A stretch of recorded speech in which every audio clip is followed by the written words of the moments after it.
Point chaud avec Kamel Cherif.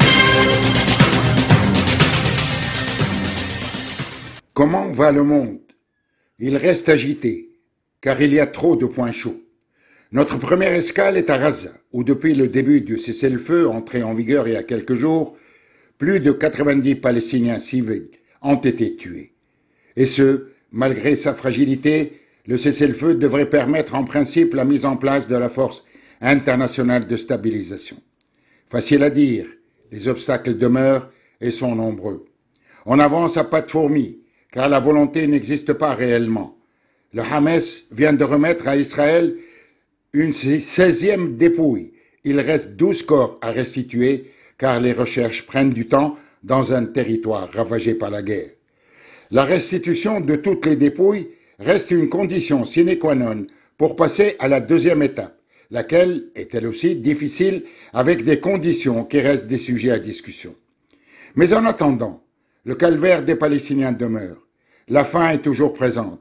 L'aide humanitaire est toujours restreinte. Les camions n'entrent toujours qu'au compte-gouttes et les soins médicaux sont toujours réduits faute de médicaments. La situation des Gazaouis reste toujours à plaindre.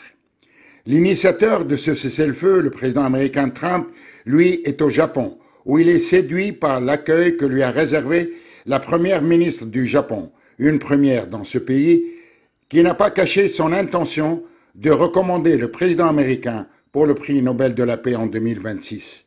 Trump est alors aux anges, mais il reste fixé sur les deux sujets qui l'intéressent le plus, à savoir la défense et bien sûr le commerce, où il a sommé le Japon d'investir massivement aux États-Unis. Le président américain ne peut que se satisfaire de sa visite au Japon, un pays allié, mais reste déçu par le refus de Poutine de signer un accord de paix avec l'Ukraine. Poutine veut la gagner, cette guerre en Ukraine, devenue une guerre du ciel, avec toujours l'utilisation massive des drones. Poutine va plus loin en orchestrant une remarquable mise en scène.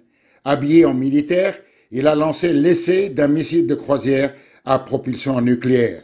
Cette mise en scène a agacé plus d'un, et en particulier Trump, qui la juge inappropriée. Est-ce l'arme fatale de Poutine? Est-ce une nouvelle donne dans l'équilibre de la terreur? L'avenir nous le dira. Point chaud avec Kamel Cherif.